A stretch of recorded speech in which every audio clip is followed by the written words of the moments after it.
نحمده ونصلي على رسوله الكريم أما بعد فقد قال الله سبحانه عز وجل في كلامه القديم والفرقان الحميد أعوذ بالله من الشيطان الرجيم بسم الله الرحمن الرحيم وأحسن كما أحسن الله إليك ولا تبغي الفساد في الأرض صدق الله العظيم. وقال رسول الله صلى الله عليه وسلم أنا رحمة مهداة أو كما قال عليه الصلاة والسلام. அளவற்ற அருளாளனும் நிகரற்ற அன்புடையவனுமாகிய எல்லாம் வல்ல இறைவனின் பெயரால் துவங்குகிறேன். அருமை நபிகள் நாயகம் முஹம்மது ரசூலுல்லாஹ் ஸல்லல்லாஹு அலைஹி வஸல்லம் அவர்களின் மீதும் பாக்கியங்கள் நிறைந்த அவர்களுடைய உம்மத்தின் மீதும் குறிப்பாக இந்த உயர்ந்த அரங்கில் இந்த விழாவில் வீற்றிருக்கிற நம் அனைவர் மீதும் எல்லாம் வல்ல இறைவனின் நல்லருள் என்றென்றும் நிறைவாக உண்டாவதாக ஆமீன் என்கிற பிரார்த்தனையோடு கண்ணியத்திற்குரிய விழா தலைவர் ஹசரத் பெருந்தகை அவர்கள், முன்னிலை வகிக்கிற சமுதாய பிரமுகர்கள் மற்றும் சங்கைக்குரிய மார்க்க அறிஞர்கள், விழாவிலே பங்கேற்று உரையாற்றிய சான்றோர்கள், இதற்கு பின்னாலே சமய நல்லிணக்க உரைகள் தர இருக்கிற சகோதர சமயங்களை சார்ந்த அன்பு உள்ளங்கள், தனித்தனியாய் பெயர் சொல்லி தாமதப்படுத்த வேண்டாம் என்பதால் சுருக்கமாய் முடிக்கிறேன். உங்கள் அனைவருக்கும் அத்தனை பேருக்கும் அஸ்ஸலாமு அலைக்கும் வரஹ்மத்துல்லாஹி வபரகாத்துஹு. நாடு முழுக்க நபிகள் நாயகம் ஸல்லல்லாஹு அலைஹி வஸல்லம் பிறந்த மீலாது விழா என்பதை சமீபத்திய சில வருடங்களாகவே சமய நல்லிணக்க விழாவாக ஊர்கள் தோறும் மாவட்டங்கள் தோறும் உலமா சபையினர் நடத்தி வருகிறார்கள். நான் விரிவாக நாட்டிலே நடக்கிற சூழ்நிலைகளை குறித்தெல்லாம் பேச போவதும் இல்லை. இவர் ஏதாவது ஏடாகூடமாக பேசி சுடிக்க வைத்து விடுவாரோ என்கிற கவலையும் உங்களுக்கு தேவையில்லை.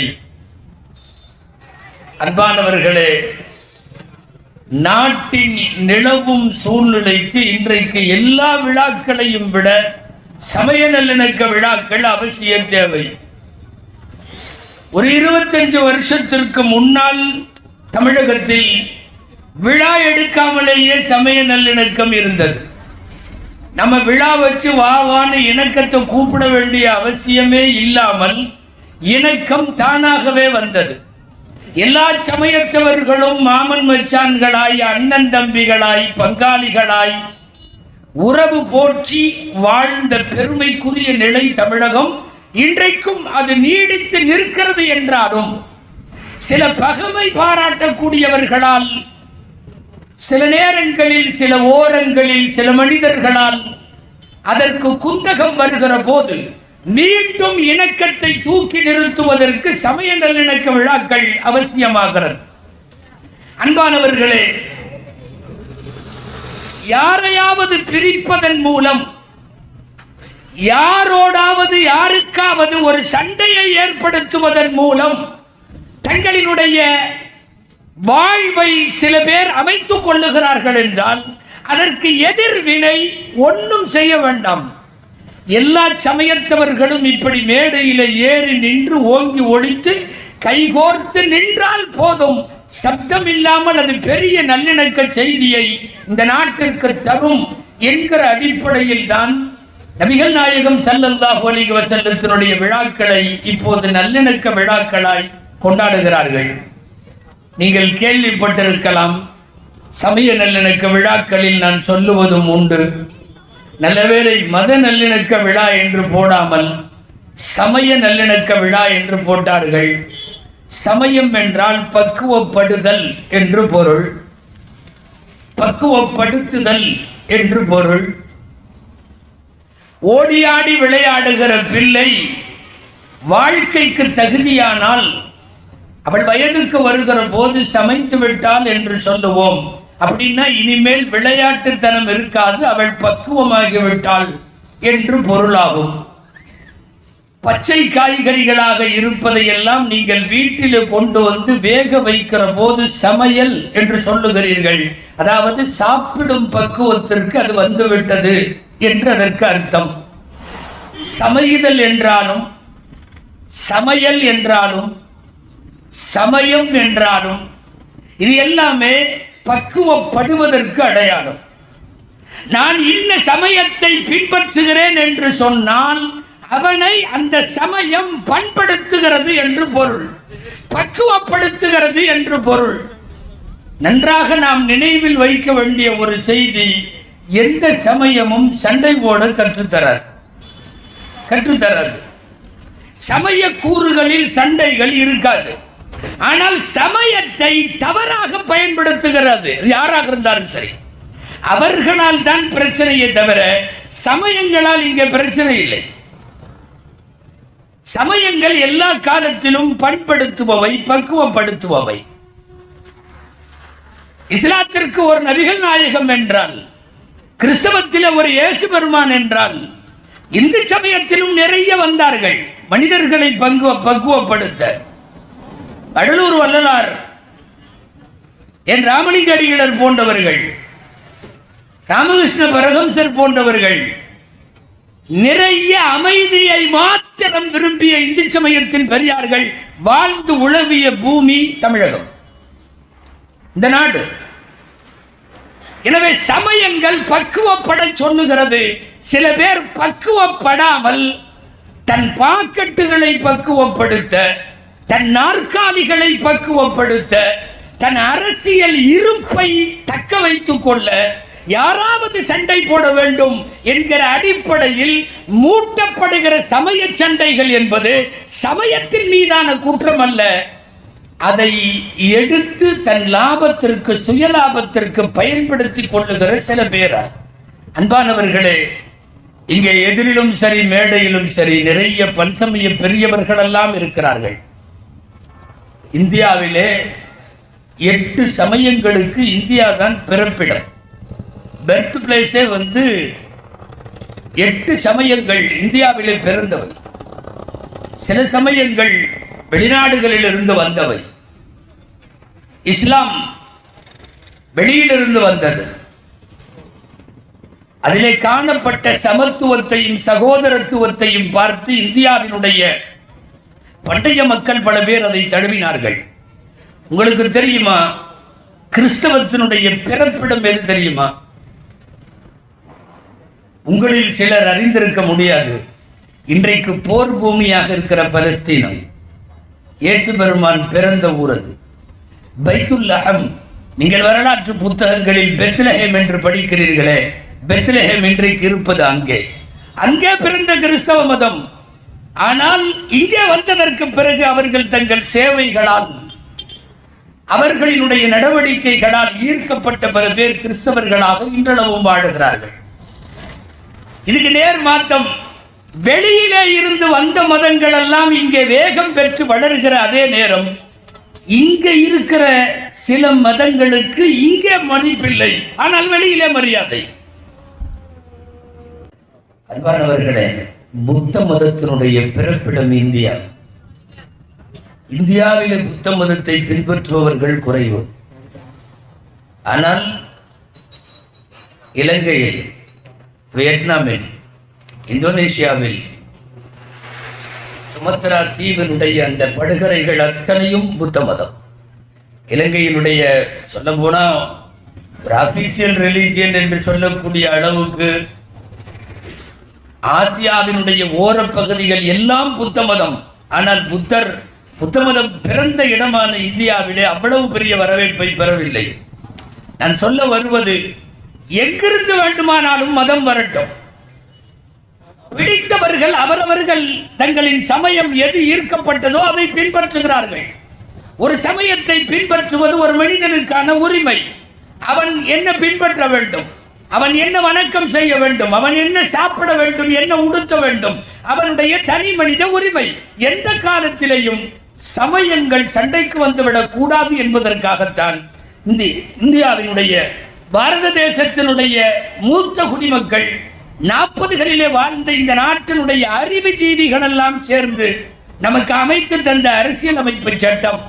இந்த வாரத்திலே தான் கான்ஸ்டிடியூஷன் டே கொண்டாடப்பட்டது இல்லையா? சமீபத்தில் ஒரு 2-3 நாட்களுக்கு முன்னாலே கான்ஸ்டிடியூஷன் டே, அரசியல் அமைப்பு. இந்தியாவினுடைய கான்ஸ்டிடியூஷனுடைய பேசிக் ஸ்ட்ரக்சர் என்று சொல்லுகிறோம் அல்லவா, அடிப்படை கட்டமைப்பு. இந்தியாவின் அடிப்படை கட்டமைப்பை ஒரு வரியில் சொல் என்று கேட்டால் செகுலரிசம் என்பதுதான் பேசிக் கான்ஸ்டிடியூஷன் ஸ்ட்ரக்சரே. அதுதான் செகுலரிசம். செகுலரிசத்துக்கு அர்த்தம் என்ன தெரியுமா? அரசுக்கு மதம் இல்லை, கவர்மெண்ட்டுக்கு மதம் கிடையாது, மக்களுக்கெல்லாம் மதம் இருக்கிறது. நான் முஸ்லிம், இவர் இந்து, அவர் கிறிஸ்தவர், நம் எல்லாருக்கும் மதம் இருக்கிறது. ஆனால் நம்ம எல்லாம் ஆட்சி செய்கிற அரசியலமைப்பு சட்டத்திற்கு மதம் கிடையாது, சமயம் கிடையாது, அரசுக்கும் சமயம் கிடையாது. சமய சார்பு இல்லாம, ஏன்னா ஒரு பக்கம் சாய்ந்தால் நாடு கலவரமாகும், நாட்டின் நிலவரம் மோசமாகும். அப்படி ஒரு டிபெண்டட் கவர்மெண்ட் இருந்துவிடக் கூடாது என்பதில், ஒரு சாய்வு நிலை வந்துவிடக் கூடாது என்பதில் நம்முடைய பெரியவர்கள் கவனம் செலுத்தி அமைத்து தந்ததுதான் இந்தியாவினுடைய கான்ஸ்டிடியூஷன், சமய சார்பற்ற தன்மை. அன்பானவர்களே, எல்லாரும் நபிகள் நாயகத்தினுடைய விழாவிலே பேசிக் கொண்டிருக்கிற போது நான் நபிகள் நாயகம் ஸல்லல்லாஹு அலைஹி வஸல்லம் அவர்கள் முன்னெடுத்த இணக்கம், ஏன் அவர்களின் விழா இதற்கு தகுதி பெறுகிறது என்பதையெல்லாம் சில வரிகளில் சொல்லித்தான் ஆக வேண்டும். நபிகள் நாயகம் எந்த மாதிரி அமைதியை விரும்பிய தலைவர், ஏன்னா குற்றச்சாட்டை சர்வசாதாரணமா சர்வதேச அளவிலே தொடர்ந்து சொல்லிக் கொண்டே இருக்கிறான். அதனாலே அப்படிப்பட்ட விஷமத்தனமான கருத்துக்களை பரப்புவர்களுக்கு நபிகள் நாயகம் யார் என்று சொல்ல வேண்டும். அதாவது நபிகள் நாயகம் வருகைக்கு முந்தைய அரபு நாடு, நல்லா தெரிஞ்சுக்கணும், அவங்கெல்லாம் சாப்பிடாம கூட இருந்துருவாங்க, சண்டை போடாமல் இருக்க மாட்டாங்க. சண்டை எப்போதும் நடக்கும். சண்டை இல்லாமல் இருந்தால் நம்ம சொல்லுவோம் இல்லையா, கையெல்லாம் பரபரங்குது. அவனுக்கு அந்த வாழை எடுக்கலைன்னா சாப்பாடு இறங்காது. ஏதாவது சண்டை போடணும். குலப்பெருமைக்கோ கோத்திர பெருமைக்கோ கொள்ளையடிப்பதற்கோ எவன் சொத்தையாவது எடுப்பதற்கோ நானா நீயா என்று காட்டுவதற்கோ, மொத்தத்தில் சண்டை சமூகம் அது. அந்த சண்டை சமூகத்திலே பிறக்கிறது இந்த முகம்மது என்கிற சமாதான புறா. என்ன செய்கிறார்கள் தெரியுமா? சண்டை போட்டவனை எல்லாம் கூப்பிட்டு சமரச பேச்சுவார்த்தை. மக்காவிலும் 13 வருஷம் அதுதான் நடந்தது, மதீனாவிலேயும் 10 வருஷம் அதுதான் நடந்தது. 500 வருஷமாக தங்களுக்குள் மோதி கொண்டிருக்கிற 2 தரப்பாரை அழைத்து மீண்டும் மீண்டும் அமர்ந்து பேசி முடித்து அவர்கள் சகோதரர்களாக மாறிப்போன விந்தை முஹம்மது என்கிற அற்புதத்தினுடைய ஒரு மிகப்பெரிய சான்று. முஹம்மதுவால் மட்டும்தான் அது சாத்தியப்பட்டது. எப்படிப்பட்ட சண்டைக்காரனையும் கை குலுக்க வைத்து விடுகிற, தோளில் கை போட்டு விடுகிற, சண்டையை ஓய்த்த, சண்டை இல்லாத அமைதி பூமி என்று நபிகளார் வருகைக்கு பின் அந்த பூமி மாறி போனதல்லவா. அதனால்தான் மீலாத விழா என்கிற நபிகள் நாயகத்தின் பிறப்பு விழா நல்லிணக்க விழாவிற்கு தகுதியாகிறது. இன்னொன்றும் சொல்ல வேண்டும், எம்பெருமானார் ஸல்லல்லாஹு அலைஹி வஸல்லம், ஏன்னா நிறைய பேர் வரலாறுலேயே தப்பா எழுதி வைக்கிறான். நபிகள் நாயகம் நிறைய வன்முறையெல்லாம் செஞ்ச தலைவருங்கிறான். இஸ்லாம் வாளால் பரவியதுன்னு எழுதி வச்சிருக்கான் சில பேர். இந்த ப்ரொஃபஸர் கே ஹிட்டின்னு ஒருத்தர் இருக்கார், மிகப்பெரிய ஆய்வாளர், கிறிஸ்தவ பேரறிஞர், ஆய்வாளர், வரலாற்று ஆய்வாளர். அவர் இஸ்லாம் அட் த கிராஸ் ரோடு அப்படின்னு ஒரு புத்தகம். இந்த புத்தகத்தில் அவர் எழுதுறாரு, இந்த பூமியில் 800 வருஷமா ஒரு பொய் சொல்றானுங்க. 800 வருஷமா என்ன பொய்னா, இஸ்லாம் வாழால் பரவியதுன்னு சொல்லி பொதுவாக ஒரு தியரி இருக்கு நாட்டுப்புறத்தில், என்னன்னா ஒரு பொய்யை திரும்ப திரும்ப சொல்லிகிட்டே இருந்தால் உண்மையாயிரும். திரும்ப திரும்ப நல்லா தாங்க ரோட்டில் ஒருத்தர் போயிட்டு இருப்பாரு, திண்ணையில் உட்காந்துருக்கிறவன் என்ன மூஞ்சி ஒரு மாதிரி இருக்குமா, நல்லா தான் இருந்திருக்கும், கிளப்பி விடுவான் அவனா, அவர் டிஸ்டர்ப் ஆக மாட்டார். அப்போ கொஞ்சம் தூரம் போனோடனே இன்னொருத்தனும் அதையே ஏன் என்னாச்சும்மா, முகம் சரியில்லையம்மா, லேசாக டவுட் வரும். இப்படியே இந்த தெருவை கிடக்கிறக்குள்ள 10 பேரும் உன் மூஞ்சி சரியில்லைன்ட்டான்னா அவன் நேராக கண்ணாடி முன்னாடி போய் நின்றுவான். என்ன ஆச்சு நமக்கு? ஒரு பொய்யை திரும்ப திரும்ப சொல்லுவதால் ஓரளவு உண்மையாகிவிட முடியும் என்கிற இந்த ஒரு சித்தாந்தத்திலே வாளால் பரவியதுங்கிறான். நான் பொது சமூகத்திடம் ஒரு செய்தி வைக்கிறேன். பெருமானார் ஸல்லல்லாஹு அலைஹி வஸல்லம் என்கிற நபிகள் நாயகம் போரிலே பங்கேற்றார்கள், உண்மை. மொத்த வாழ்க்கை 63 வருஷம். 63 வருஷ வாழ்க்கையில் 55வது வயது வரை கையில வாழ தூக்கவே இல்லை. ஏங்க, ஒரு மனிதனுடைய வாழ்க்கையில 63 வருஷம், 55வது வயசு வரைக்கும் எந்த யுத்தத்துக்கும் போகல, எந்த சண்டையும் நடக்கல, எந்த வாளையும் கையில எடுக்கல. முதலாக அவர்கள் தற்காப்புக்காக வேண்டி தன்னை மீட்டும் மீட்டும் அடிப்பவனிடம் இனிமேல் குடியக்கூடாது என்று முடிவெடுத்து கொட்ட குடிப்பது கோழைத்தனத்திற்கு அடையாளம் என்று சொல்லி மைதானத்திற்கு அவர்கள் வருகிற போது வயசு 55. அந்த இடத்திற்கு பத்ர் மைதானம் என்று பெயர். ரசூலுல்லாவுடைய வாழ்க்கையில சந்திச்ச முதல் போர் அது. நான் கேட்குறேன், 63 வருஷத்தில் 55 வயசு வரைக்கும் சண்டை போடுறவனையெல்லாம் கூப்பிட்டு சமாதானம் பேசிகிட்டே இருந்த ஒருத்தர் தற்பாதுகாப்புக்காக வேண்டி தள்ளாடுகிற முதுமையை தொட்டுவிட்ட இறப்பை நெருங்கி கொண்டிருக்கிற காலத்தில் வாள் எடுத்து கொண்டு வந்தார்னா இவன் உடனே வாளால் பரவி என்ற வரலாறு எவ்வளவு தூரம் அது புனைவு என்று நமக்கு புரிய வேண்டும், எவ்வளவு தூரம் அது ஒரு இட்டு கட்டப்பட்ட செய்தி என்பது புரிய வேண்டும். சண்டை பூமியை சமாதானமாய் ஆக்கியதால் நபிகள் நாயகம் விழா மட்டும்தான் அந்த இணக்கத்திற்கு தகுதியான விழா என்பதை நான் அழுத்தமாய் இந்த மேடையில் பதிவு செய்வேன். அன்பானவர்களே, நபிகள் நாயகம் வாழுகிறார்கள். அவர்கள் வாழுகிற அதே ஊர் சிலைகளை வணங்கக்கூடிய முஷ்ரிக்குகள் என்று சொல்லக்கூடியவர்கள் வாழுகிறார்கள்.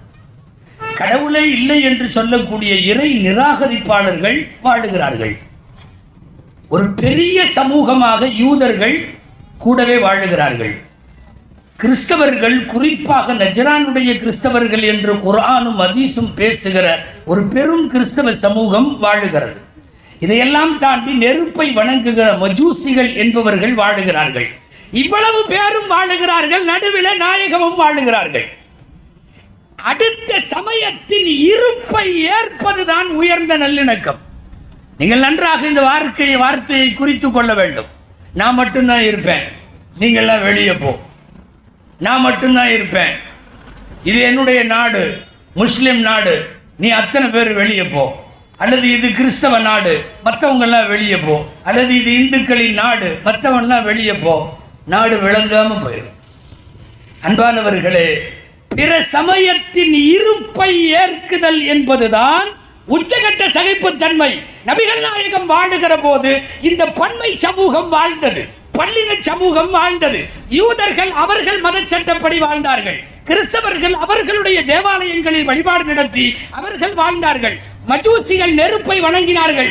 எல்லாம் எப்படி நடக்கும்?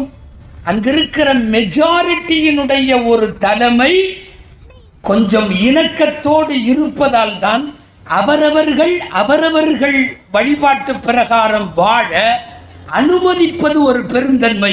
அந்த பெருந்தன்மை பெருமானாருக்கு உண்டு, நபிகள் நாயகம் ஸல்லல்லாஹு அலைஹி வஸல்லம் அவர்களுக்கு உண்டு. மீண்டும் மீண்டும் ஒரு தவறை சொல்லி அதை உண்மையாக்க முனைகிற ஒரு காலச்சூழல் இருப்பதால் தான் உலகம் முழுக்க நல்லிணக்கத்தை பற்றி நாம் அதிகம் பேச வேண்டிய சூழ்நிலை. சில நேரம் நல்லிணக்கத்தை பேசினாலும் 4 பேர் திட்டிட்டு இருப்பான். நாம் இங்கே மேடையில் இந்து சகோதரர்கள், கிறிஸ்தவ சகோதரர்கள், பல்வேறு அமைப்புகளை சார்ந்த பிரதிநிதிகள் நாம் எல்லாம் உட்காந்துருக்கோம்ல. இதே மாதிரி வேற ஒரு இடத்துல 4 பேர் உட்காந்து திட்டிட்டு இருப்பான். இவங்கெல்லாம் ஏன் ஒன்றா உட்காடுறானுங்க?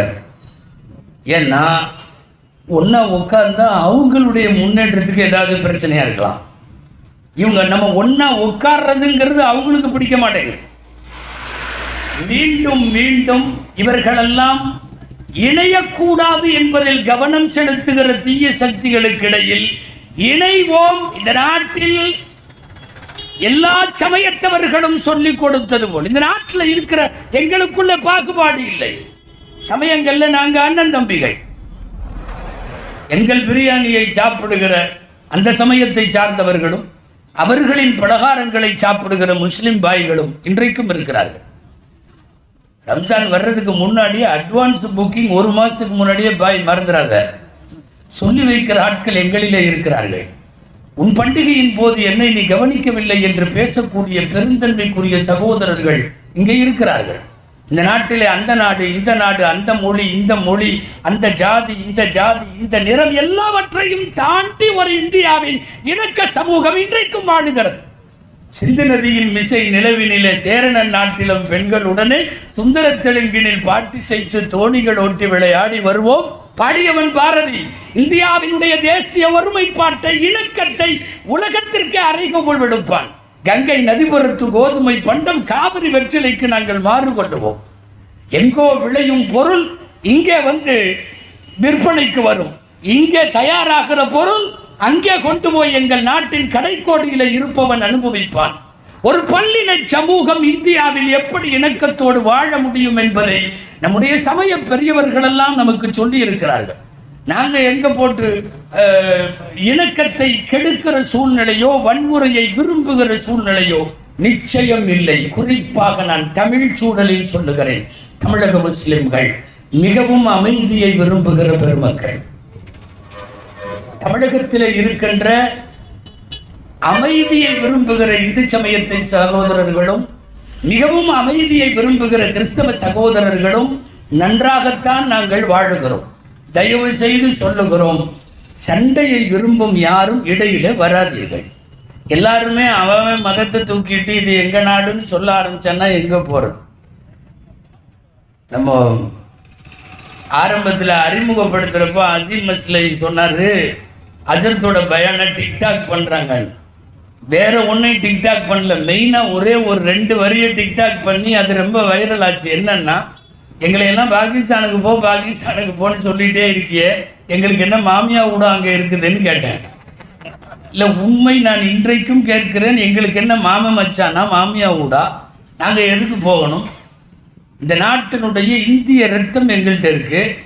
200-250 வருஷ காலம் சுதந்திர போராட்டத்திற்கு இந்த நாட்டில் போராடியவனாங்க. நான் அங்கே போகிறதுக்காக இங்கே பாடுபட்டேன். உங்களுக்கெல்லாம் தெரியுமா, இங்கே ஆலிம்கள் சேர்ந்து நடத்துகிறார்கள். இவர்களுக்கு உலமாக்கள் என்று பெயர். மசூதிகளிலே இவர்கள் தலைப்பாகை கட்டி தலைமை தாங்கி வழிபாடுகளை தலைமையேற்று நடத்தி தருவார்கள். 40 to 47 வரைக்கும் இந்த பள்ளிவாசல்களில் இமாம்களாக மசூதிகளில் மதகுருக்களாக இருப்பவர்கள் செய்த வேலை என்ன தெரியுமா?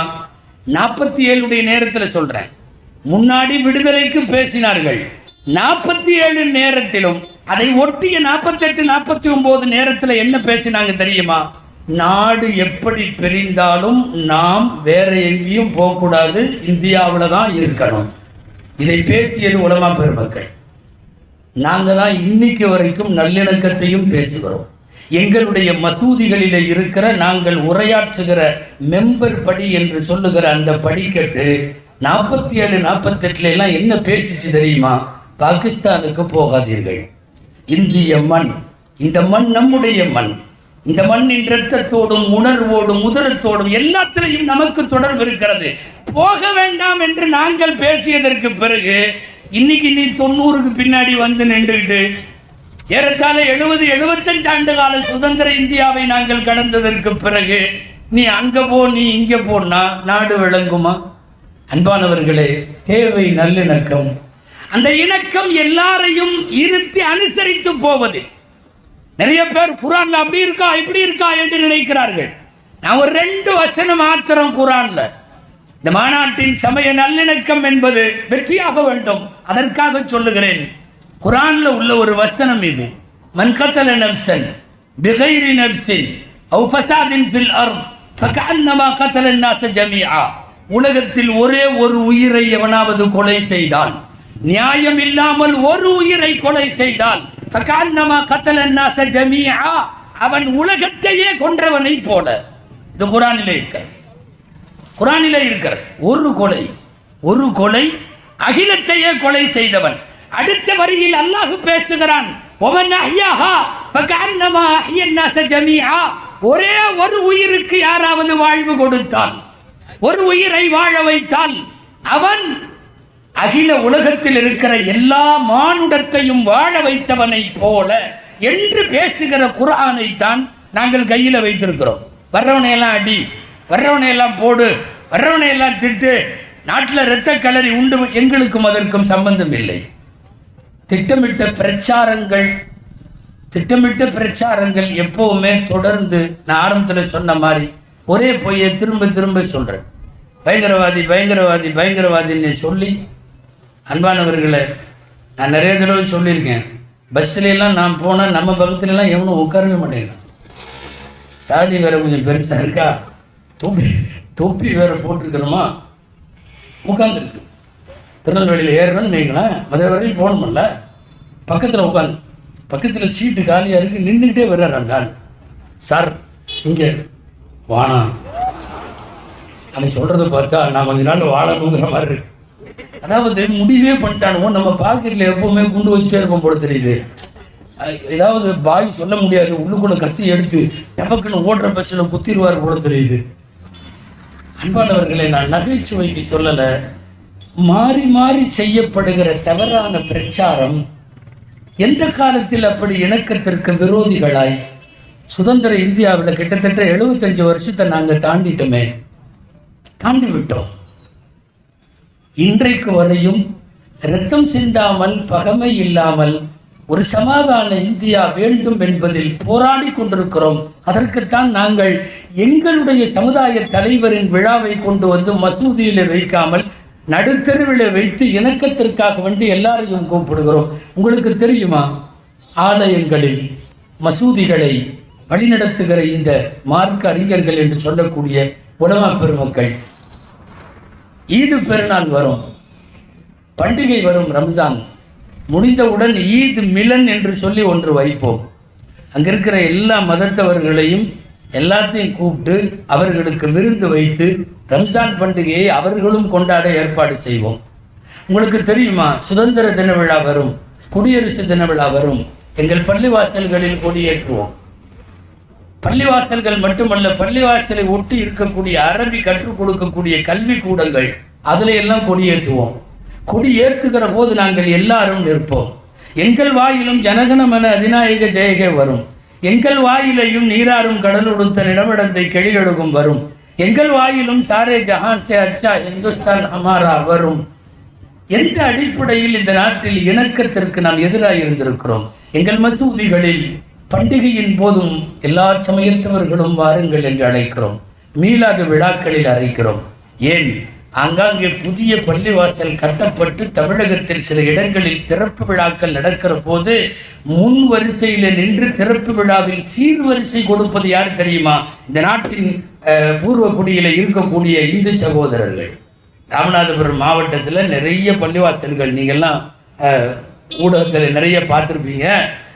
என்னன்னா, ஒரு ஊரில் கட்டப்பட்ட பள்ளிவாசல், அந்த ஊரில் இருக்கிற இந்து சகோதரர்கள்லாம் சேர்ந்து எல்லாரும் தட்டு எடுத்துட்டு வந்து 30 தட்டு, எதுக்குன்னா மசூதிக்கு சீர் கொடுக்க வருகிறார்கள். வந்த அத்தனை பேரும் இந்துக்கள். அந்த பள்ளியின் திறப்பு விழாவிலையும் நான் பேசினேன். இந்த கலாச்சாரம் இருக்கிற வரை இந்தியாவை எவனும் ஒன்றும் செய்ய முடியாது. ஒரு மசூதி உருவாகுவதில் நாங்க மசூதியிலையும் என்ன பண்றோம் தெரியுமா? இந்த ஊர்ல இருக்கான்னு தெரியல, காலையிலையும் மாலையிலையும் எல்லா மதத்துக்காரங்களும் ஓதி பார்க்கறதுக்கு வருவாங்க. இருக்குல்ல, இந்த ஊர்ல வர்றாங்க.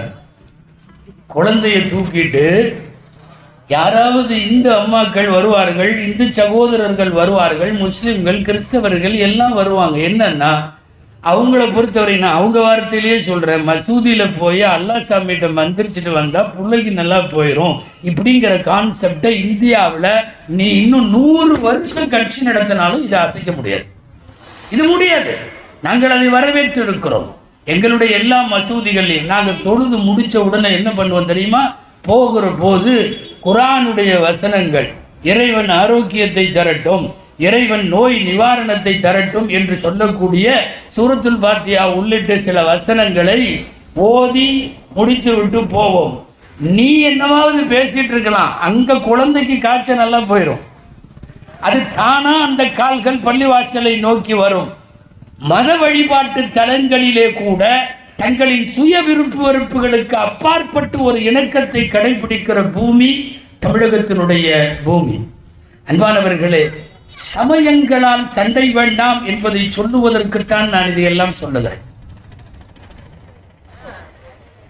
நாகூர் அலிபா பாட்டு உங்க எல்லாத்துக்கும் தெரியும். அவர் பாட்டில் பாடுவார், இறைவனிடம் கையேந்துங்கள், அவன் இல்லை என்று சொல்லுவதில்லை, கேட்டு பாருங்கள், அப்படி தொடர்ந்து வரும். நான் கேட்கறது, கடைசி வரைக்கும் பாடுங்க, இறைவனிடம் கையேந்துங்கள். யாராவது சொல்லுங்க பார்க்கலாம், அது இஸ்லாமிய பாட்டான்னு. எந்த மதத்துக்காரனும் பாடுவான். எல்லாமே அவங்களுக்கு ஒரு பரமபிதா, அவங்களுக்கு ஒரு இயேசு, அவங்களுக்கு ஒரு கர்த்தர், அவங்களுக்கு ஒரு ஈசன், ஏதாவது ஒன்று. கடைசி வரையும் இறைவனின் தன்மைகளை பேசுகிற இணக்கப்பாடல். சமீபத்தில் கூட ஃபேஸ்புக்கில் எல்லாம் ஒரு காணொளி வந்தது. கேரளாவில் உள்ள நம்பூதிரிகள்லாம் மியூசிக் போட்டு அந்த பாட்டை பாடியிருந்தாங்க. இறைவனிடம் கையேந்துங்கள், அவன் இல்லை என்று சொல்லுவதில்லை அப்படின்ற பாட்டு ஃபுல்லாக பாடுறாங்க. கடைசி வரையும் தேடி நேயும் நெஞ்சங்களில் குடியிருப்பவன், தேடாத மனிதருக்கும் உணவளிப்பவன், நாடும் இதய மக்களுக்கு போயிட்டே இருக்கு. என்னன்னா பாடுறது பூரா என்னன்னா, வெறுமேலோடு காவி துண்டு மட்டும் கட்டி கொண்டு ருத்ராட்ச கூட்டைகளை மேனியிலே அணிந்திருந்த கேரளாவினுடைய நம்பூதிரிகள் எல்லாரும் பாடுகிறார்கள். அன்பானவர்களே, சமய நல்லிணக்கத்தோடு தான் நீங்கள் வாழ வேண்டும். பொது அமைதிக்கு பங்கம் விளைவிக்கிற வண்ணம் நீங்கள் வாழக்கூடாது என்று எங்களுக்கு பாடம் நடத்திய பேராசான் பெருமானார் நபிகள் நாயகம் ஸல்லல்லாஹு அலைஹி வஸல்லம். அதனால் தான் அவர்களுடைய விழா நல்லிணக்க விழாவுக்கு எல்லா நேரத்திலேயும் இது தகுதியாகி விடுகிறது.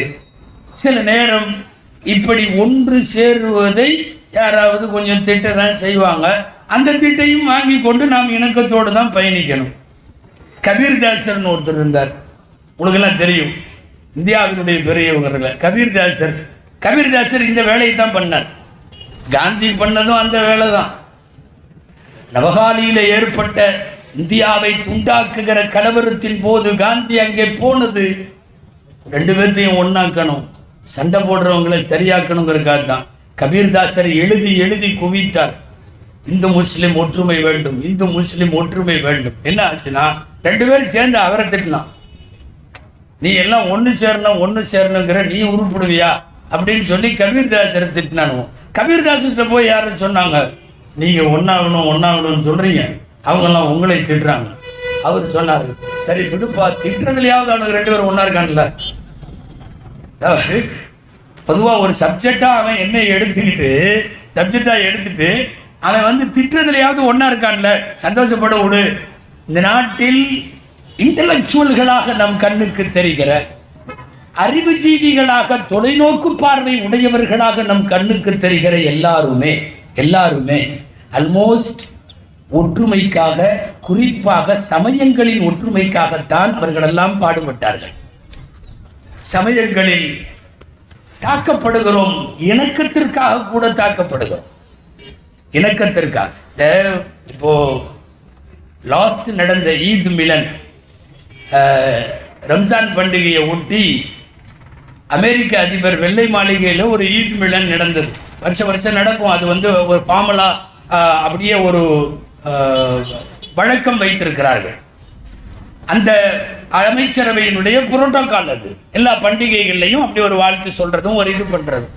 அதுல உட்கார்ந்து ஜோ பைடன் ரம்ஜான் விருந்து, பண்டிகை விருந்து சாப்பிட்டு அவர் பேசினார். ஜோ பைடன், நீங்க இன்னைக்கு யூடியூப்ல அடிங்க இருக்கு, இணையதளங்கள்ல அடிங்க இருக்கு, Joe Biden speech at Eid Milan அப்படின்னு போட்டு சர்ச் பண்ணுங்க.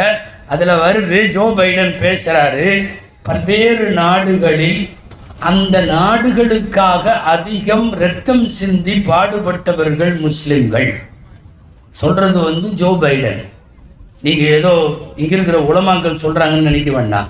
சொல்லிட்டு அவர் சொல்றாரு, அதே சமயம் பாடுபட்ட நாடுகளிலேயே மிக மோசமாக நடத்தப்படுபவர்களும் முஸ்லிம்கள்.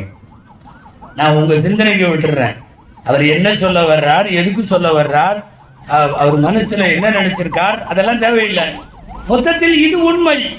ஒரு நாட்டை கட்டமைக்க, அந்த நாட்டை மீட்டெடுக்க, அந்த நாட்டின் அடிமைத்தனத்தில் இருந்து அதை மீட்டு கொண்டு வர மிகப்பெரிய போராட்டங்களை நடத்தியவர்களும் முஸ்லிம்கள்.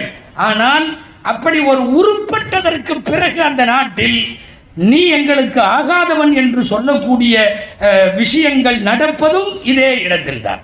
அன்பானவர்களை, நான் எல்லா சமயத்தவர்களுக்கும் சொல்லுகிறேன், இந்த நாடு அமைதியான நாடு. உங்களுக்கு தெரியுமா, பிரிட்டிஷ்ல இருந்து சோல்ஜர்ஸ் வந்தாங்க, இராணுவ வீரர்கள். கிழக்கிந்திய கம்பெனியிலிருந்து நீங்கள் வரலாறு தொடங்குனீங்கன்னா பெரிய அளவில் இராணுவ வீரர்கள் வந்தார்கள். மறுபக்கம் என்ன தெரியுமா, பாதிரிகளும் வந்தார்கள். நாம் 47 வரைக்கும் போராடிட்டு நம்ம என்ன பண்ணோம் தெரியுமா, இராணுவ வீரர்களை எல்லாம் திரும்பி போயிருந்தோம். ஆனால் பாதிரியார்களை நீங்கள் இங்கேயே இருங்கன்ட்டோம். ஏன்னா அந்த பாதிரிகள் பல பேர் இங்கே நடத்திய கல்வி பணியும் மருத்துவ பணியும், அவர்கள் நடத்திய கான்வென்ட் ஸ்கூலுகள், அவர்கள் நடத்திய ஹாஸ்பிட்டல்ஸ், அவர்கள் எடுத்துக்கொண்ட சோசியல் சர்வீசஸ் என்ன ஆச்சுன்னா, இராணுவ வீரர்களை துரத்திய இதே இந்திய நாடு அந்த பாதிரிகளை மட்டும் வைத்துக் கொண்டதற்கு என்ன காரணம்? இங்கே எங்களுக்கு துப்பாக்கியை தூட்டி மிரட்டுபவர்கள் தேவையில்லை, எங்களை அன்பாய் பேசுபவர்கள் தேவை. இன்னைக்கு வரலாறு தப்பா பேசுறாங்க, வரலாறு தப்பா மாத்துறாங்க. இங்க யாரும் பயப்பட வேணாம். அஜர்த்து ஏதாவது ஒரு பேர் சொல்லுவாருங்க, சத்தியமா சொல்ல மாட்டாங்க. அப்படின்னா அவ்வளோ பயப்படுறீங்களா? சொல்லாமலேயே நாட்டுக்கு யார் யார் என்னவென்று எல்லாருக்கும் தெரியும். நான் பொதுவாக சொல்றேன், அன்பானவர்களே, இந்த நாட்டில் அமைதியை விரும்பக்கூடியவர்களாக இருக்கக்கூடியவர்கள் எல்லாம் இன்றைக்கு தவறான தலைவர்களாக. அவுரங்கசீபை பற்றி எக்கச்சக்கமாக எழுதுகிறார்கள். நான் அவருடைய வரலாற்றில் சில வரிகளை மட்டும் தொட்டால் சத்தியமாக சொல்லுகிறேன், இந்துக்கள் கண்ணீர் விட்டு அழுகுவார்கள், கிறிஸ்தவர்கள் கண்ணீர் விட்டு அழுகுவார்கள். அப்படிப்பட்ட ஒரு மாமனிதன். ஆனால் வேறு நிறம் பூசப்பட்ட வரலாறு இன்றைக்கு காட்டப்படுகிறது. நான் கேட்கிறேன், ஒரு இந்தியாவினுடைய வரலாறு ஒன்னால ஒரு கிறிஸ்தவ மதத்தில் இருக்கிற அன்னை தெரசாவை விட்டுட்டு ஒரு இந்தியா வரலாறு நீ எழுத முடியுமா? ஒரு திப்பு சுல்தானை தவிர்த்து விட்டு ஒன்னால ஒரு இந்திய வரலாறு எழுத முடியுமா? ஆனால் அவர்களெல்லாம் கூட இன்றைக்கு துரோகிகளாக சித்தரிக்கப்படுகிற அவலம் வருகிற போதுதான் சமய நல்லிணக்க மேடைகளுக்கு இன்றைக்கு அவசியம் வந்திருக்கிறது. திப்பு சுல்தான் சொல்ல போன பிறந்தது தமிழகத்தில், தெரியுமா? கர்நாடகத்துக்காரர் என்று தூக்கி வைத்துக் கொள்ளாதீர்கள். பிஎம் அவங்களுடைய தாயார் கர்ப்பஸ்திரியாக இருக்கிற போது நாடு பிடிக்கிற போர்கள் செய்து கொண்டு வந்த ஹைதர் அலி ஆற்காட்டுக்கு பக்கத்தில் இன்னைக்கும் திப்பு சாஹிப் தர்கா அப்படின்னு அங்கே ஒரு தர்கா இருக்கு. தர்காவுக்கு பேர் திப்பு சாஹிப் தர்கா. நீங்கள் தர்காவில் திப்பு அடங்கியிருக்காருன்னு நினச்சிக்க வேணாம். அந்த தர்காவில் திடீர்னு பிரசவ வழி வந்த உடனே அந்த அம்மாவை கொண்டு போய் அந்த தர்காவுக்குள்ளே உட்கார வச்சாங்க. திப்பு சுல்தானுடைய அம்மாவை சொல்கிறேன் நான். பிரசவ வழி அங்கே வந்து அந்த தர்காவின் வளாகத்திலே தான் பிள்ளை பெற்றெடுத்தவுடன் ஹைதர் அலி இங்கே அடங்கி இருக்கிற ஒரு பேர் என்னன்னு கேட்டாங்க. இவர் திப்பு மஸ்தான் தர்கான்னு சொன்ன உடனே திப்புன்னு சொல்லி தன் மகனுக்கு பிறந்த உடனே பெயர் வைத்த இடம் தமிழகத்தின் வடார்காடு மாவட்டம். இந்த நாட்டில் இந்த மண்ணுக்கு சொந்தக்காரர்கள் கடைசி வரை துரோகத்தால் கொல்லப்பட்டவன் திப்பு சுல்தான். நான் வரலாறுகள்ல நிறைய பெரியவங்களை சொல்லிக்கிட்டே வந்தனே. தொழுநோயாளிகள் பக்கத்துல எவனும் போக மாட்டாங்கிற நேரத்துல போய் அவன் தொழுநோயை இரத்தத்தையும் வழியும் சீளையும் சுத்தப்படுத்தி கட்டு போட்டு அவனுக்கு சோறு ஊட்டி விட்டது அன்னை தெரசா. தெரசாவின் வரலாறிலே நான் படித்திருக்கிறேன்.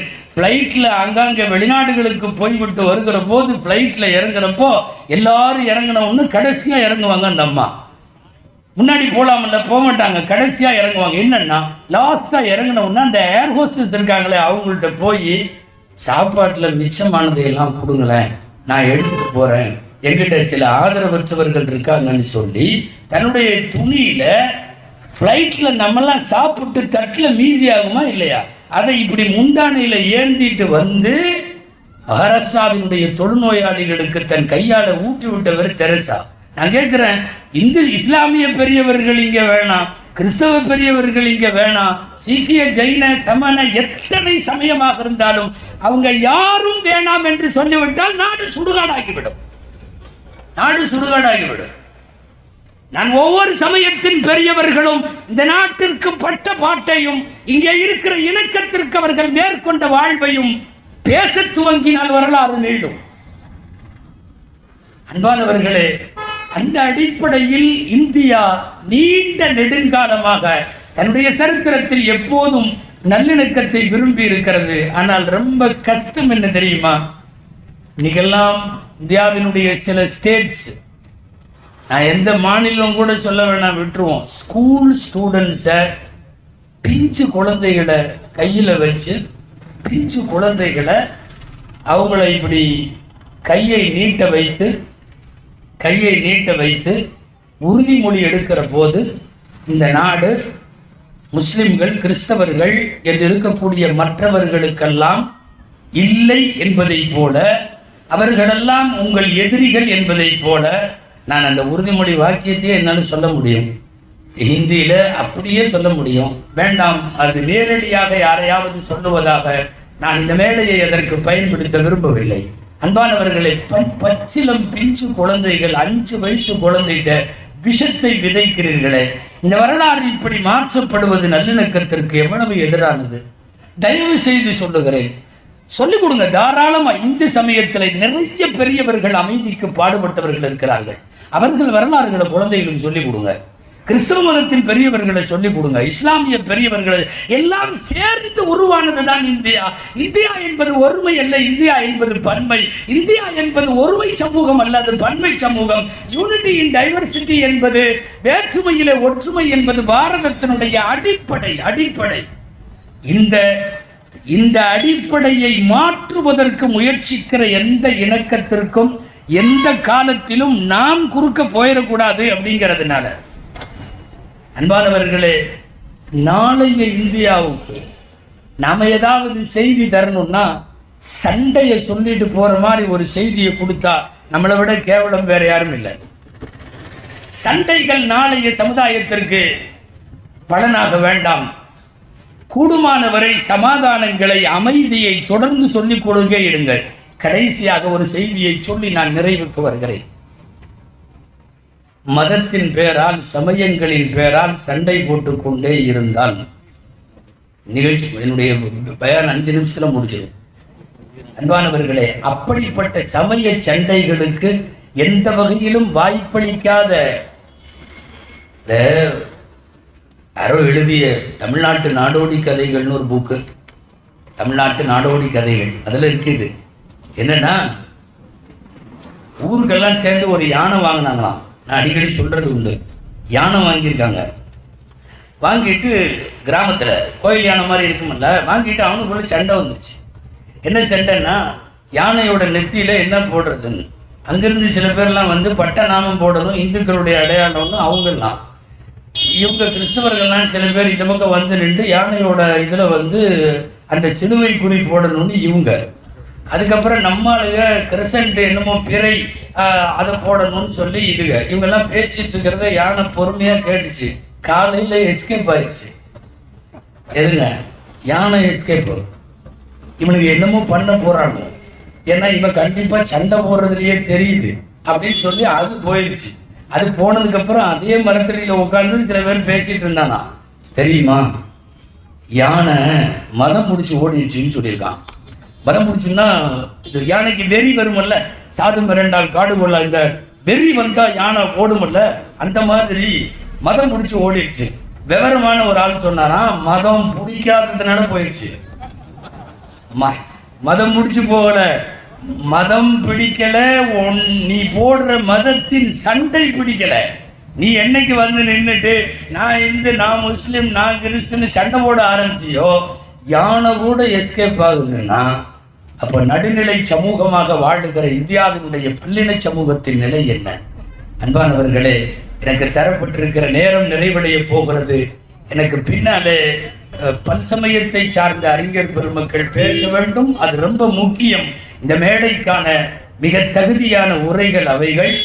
இதற்கிடையில வானத்திலிருந்து வேறு எதுவும் நமக்கு நிகழ்ச்சி தடையாகிவிடக் கூடாது என்கிற நோக்கத்தில் தொடர்ந்து அடுத்தவர்களுக்கு வழிவிட்டு நல்ல வாய்ப்புக்கு நன்றி சொல்லி இந்த பிரம்மாண்டமான ஏற்பாட்டை நடத்திய தூத்துக்குடி மாவட்ட ஜமாத்துல் உலமா சபையினுடைய மாண்பார்ந்த நிர்வாகிகள், இவ்வளவு பெரிய சிறப்போடு இந்த விழா நடைபெற காரணமாக இருக்கிற செய்துங்கநல்லூரினுடைய அனைத்து இஸ்லாமிய மற்றும் பொது நல அமைப்புகளை சார்ந்த அத்தனை பேருக்கும் நல்ல நன்றியை சொல்லி வார்த்தைகளை முடிக்கிறேன். வாஹிரு தஅவானா அல்ஹம்துலில்லாஹி ரப்பில் ஆலமீன். அஸ்ஸலாமு அலைக்கும் வரஹ்மத்துல்லாஹி வபரகாத்துஹு.